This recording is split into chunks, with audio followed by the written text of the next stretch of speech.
In the last video, we spoke a little bit about self-publishing and using a print-on-demand service. Now, there of course are huge advantages to doing print-on-demand, but the disadvantages are pretty sizable as well. You have limited trim sizes, you have limited papers that you can use. You don't know what the book's actually going to look like that ends up at someone's home. So if the printing is off, you're not going to know that beforehand, and that's going to reflect on you. So having some control in the process can be extremely helpful. And also, if you are showing work out in the world, you want to be able to bring books with you. You want to be able to show books. You want to be able to interact with people as you show your work. And so another option that we have is doing kind of small run printing on digital printers. So we're going to look at a book or a zine that I created a couple of years ago. I've actually printed a few copies that you'll be able to buy on my website. I only did 10 of them just so you can get an idea of what this is. And if they sell out quickly, then I'll know that maybe, you guys want more and I'll go print more. But let's talk about how that works and a printer that I've used that I would suggest for simple publications. Okay, so this publication, zine, whatever you want to call it, is called Sapiens. And it is, I've used images from the NASA archive that are public domain. The only caveat to that is that any logos that are NASA, anything that is, that is obviously, especially like an illustration or something, especially logos that are NASA, I've actually gone in Photoshop and I manipulated the images to change those so that there's not a copyright issue there. So to my understanding, these are all fair use images and it's a fun exercise. I've got a previous video on doing this just as an exercise for sequencing and editing. And I think it's a fun exercise. And I, over the years, have kind of enjoyed looking back on this little book that I made. And so I thought, well, I'll just print some more and see if anybody's interested in getting a copy, especially because it's not my pictures. I thought it'd be fun to look at some archive work. Okay, so this is just kind of a standard trim size. They call this a digest trim size. So this is 5.5 inches by 8.5 inches, staple bound, very, very simple, probably the simplest possible publication that you can make, but also with good longevity. The benefit of using a staple binding over a perfect binding is that binding will hold up for decades. Glue can dry out, separate, come apart, but if you have a good staple binding, that actually can last a long time. Also, it allows your book to lay completely flat. So don't skip out on staple binding. It's a really great way to go about, binding a book in a really simple way. That's why billions of magazines have been bound that way. Okay. So let's just kind of flip through this, and then I'm going to give you some suggestions on ways that you can produce a book really simply. Again, if you look at a previous video, you'll see, this book and kind of the process of editing it. I adore some of the NASA archive and the images that are in the archive. And with this, I thought it was, I don't know. I just thought it was so strange how the chimpanzees look and the apes that they shot into space, how they look, and kind of how sad it makes me to, see that these animals are just, jettisoned out into space so that we could understand how that works. And then after they shot the apes into space, of course, they astronauts, people. Other types of sapiens were catapulted into space, humans. And I just found that connection somewhat interesting when I was looking through these old archival pictures, and a little bit haunting at the same time. So that's why I thought it would be fun to make a little small publication using those images.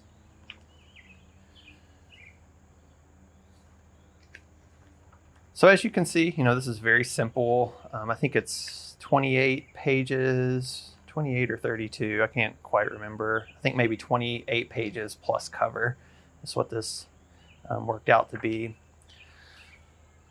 And another enjoyable thing about doing this type of a publication is that it allows me to experiment with layout, with putting together pictures that I didn't make, and so they're composed very differently than the way that I compose pictures.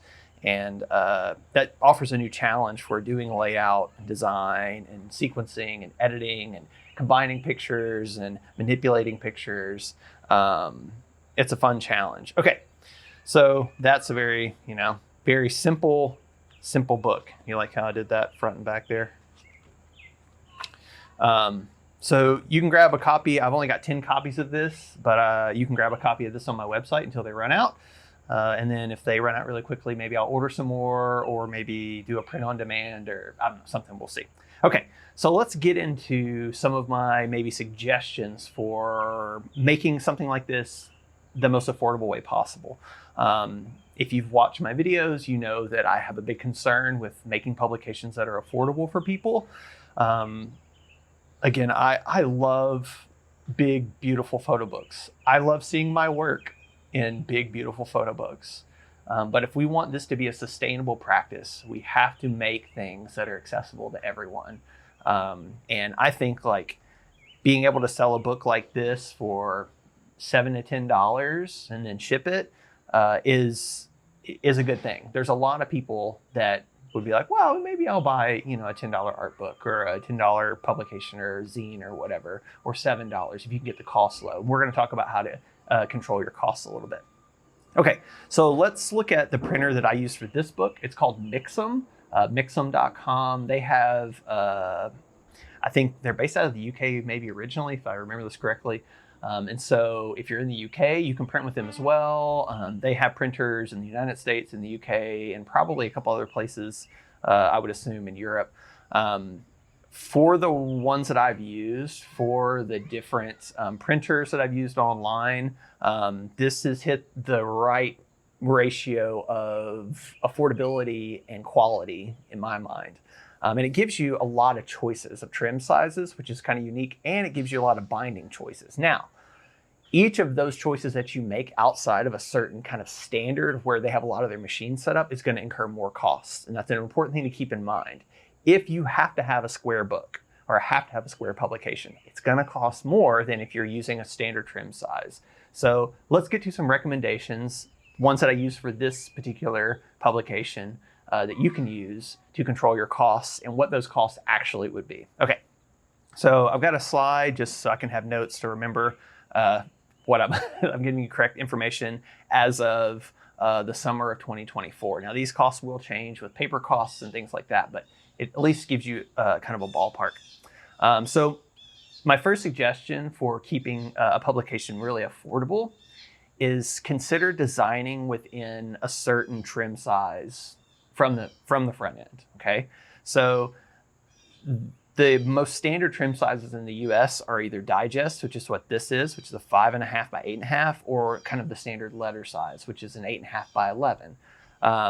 If you use either of those standard trims, usually your publication is going to be way more affordable than anything outside of that. With this printer, there's a couple of other European sizes that are similar to those trim sizes that are the same cost. So it may be the same cost to do a slightly different trim, but in the US at least, you know that you're going to get the best value for those two. And obviously, if you're doing a digest, a smaller one, it's going to be a lot cheaper than doing an 8.5 by 11. But any of the stranger cuts you get are going to incur more costs because they've got their machines set up basically to for sure do the digest size and the letter size. And that means that it's cheaper for them because they don't have to reset anything up. They can just hit print and it'll go. So that's my first suggestion. My second suggestion is you have a few different types of paper that you can get. And definitely making a choice on paper is your discretion, 100%. I would never say there's a universal fit for everyone. Maybe you want to use a recycled paper. Maybe you want to use something that looks more matte. Maybe you want a glossy paper, depending on what you're doing. That's a design choice, and I would consult with a designer for that. But for me, I really like just a standard satin paper, and typically that's the cheaper paper too. And so for a lot of times for what I'm making, the satin paper is perfectly good for what I'm trying to do, and that's to get pictures in front of people. So I would say for the interior, use an 80-pound satin. That's what's in here. It flips really well. It doesn't, it's not too thick, it's not too thin. Sometimes you can see through the paper a very little bit, but overall, I find that it works really well. You have really rich black, tones. The color looks really good. I'm not a big matte paper person. I like a coated paper and something that has good contrast. So the 80-pound satin is a good way to go. Now for the cover stock, I've used a 100-pound cover stock here, and it's quite a bit thicker, but also I feel like it has enough weight to feel substantial. It doesn't feel like a flimsy magazine. And especially if you're doing a staple binding, using a thicker cover, it is going to make, if you see here, the cover bounce a little bit. Like it may not sit totally flat unless it's been flattened out for a while. If you're going to get a little bit of bow in there because of the staple binding, but it's still very easy to lay open completely, and it gives the cover a little bit more kind of substantial feel.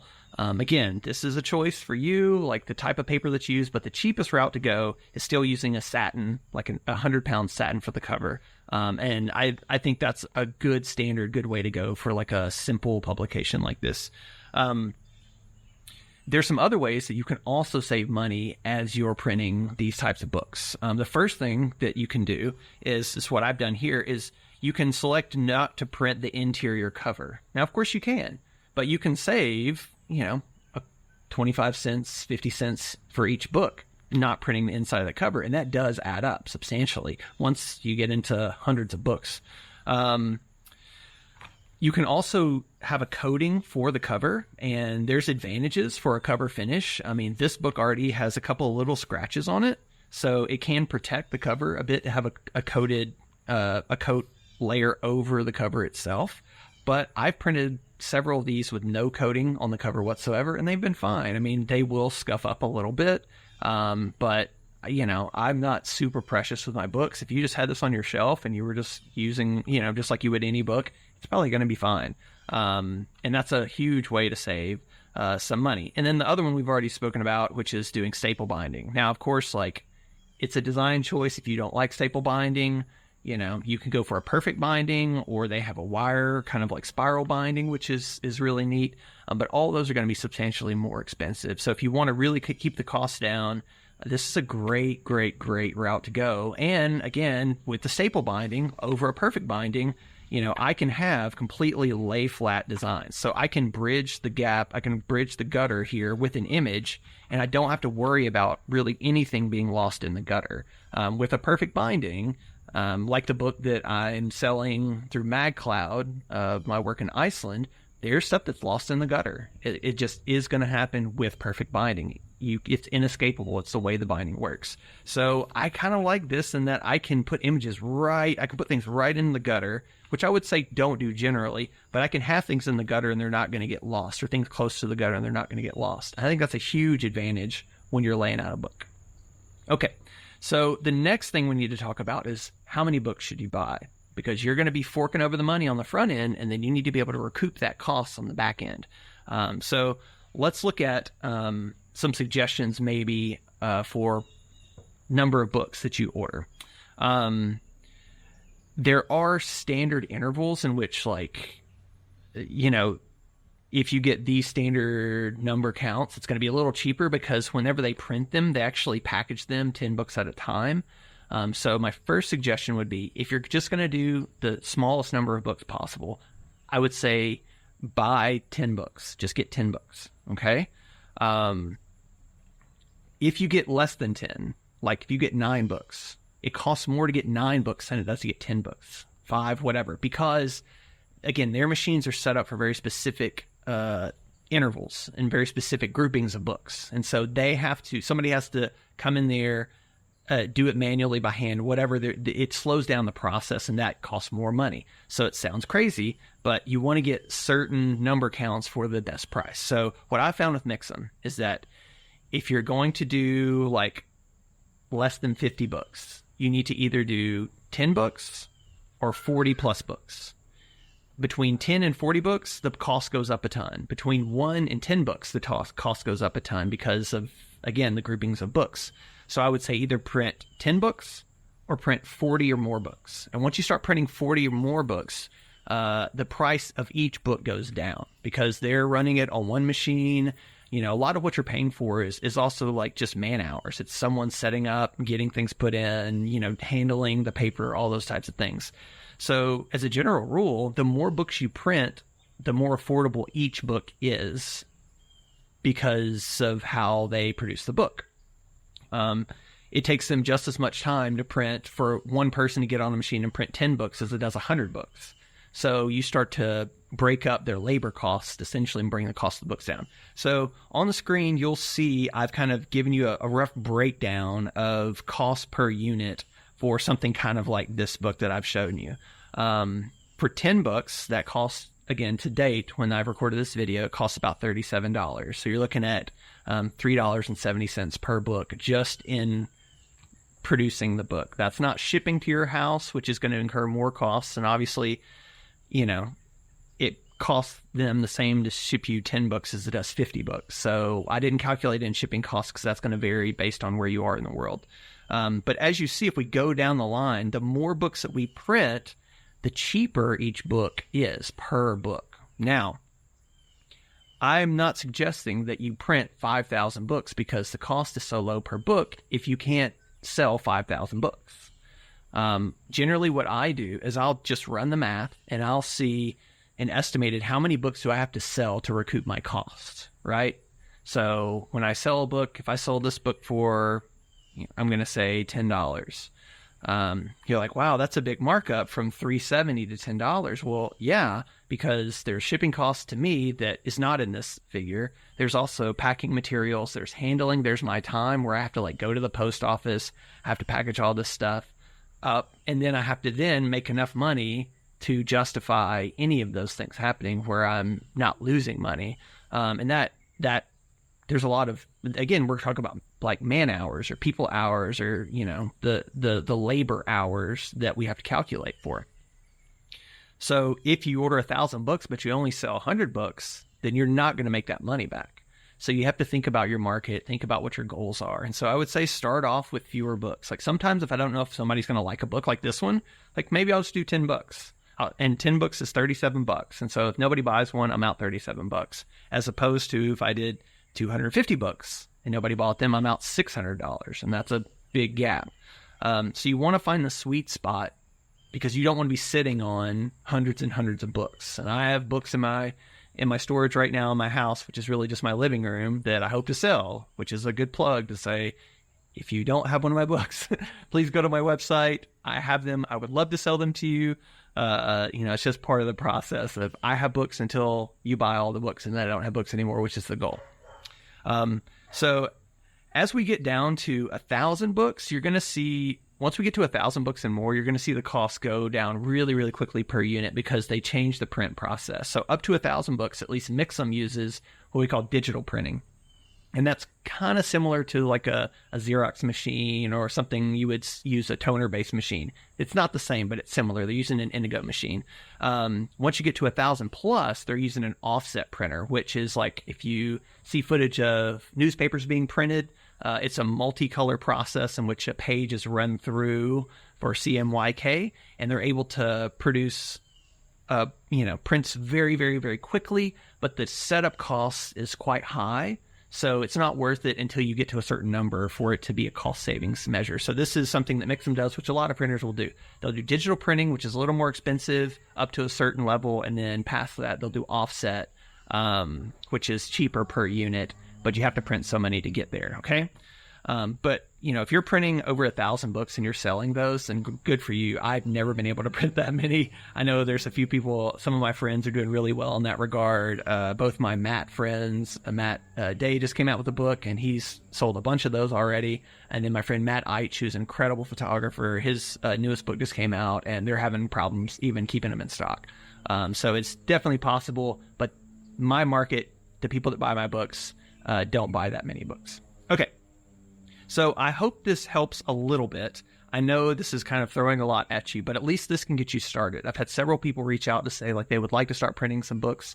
And I would say even start off with doing 50 books. Do 50 publications. That's a great way to start. You can go to a local shop. You can go to local places in your town and say, hey, can I sell these on consignment, or you sell them on your website or whatever. Just having them in hand is a huge difference. And I think a huge benefit to doing print on demand, because I like being able to handle my books. And also, this allows me to sign my book if I want to sell it signed or sell it with a print or whatever. It gives me some other options. The last little note that I will make on using Mixam is that I just learned recently that they do have a print-on-demand service. And so that could open up some different options. In my mind, potentially, maybe you order a small run of physical books, and then you have a print-on-demand version in the queue later on. So say I sell out of my books, but I don't want to do another print run. Maybe I just have a print-on-demand version of that book after it sells out, so that 5 years from now, somebody wants to buy that book, then they can get on the print-on-demand, pay a little more, and have a copy of that book if I sold out. And I think that adds for kind of a longevity thing. Using Mixam, that could be a good thing in the future. I haven't used it, so I don't know if it's clunky or not. But again, options for getting your work out there. So if you have questions, I'll do my best to answer them. You can check out Mixam.com and see. They're not sponsoring or of course not sponsoring this or anything like that. But I've just had really good luck with that service. And when I've had problems in the past with different things, their customer service has been really good. I haven't had any issues. So I would say that's an easy, good route to go. Also, if you have printers that you've used that you really like, I would love to hear about that. So if you could kind of like comment or add those in there as suggestions, because I'm always looking for different print options and especially more affordable, high quality options for my own publications. So thanks for watching. Hopefully this was helpful. And I'll be back soon, hopefully with something else, maybe another book review. I don't know. We'll see. All right. Thanks, everybody.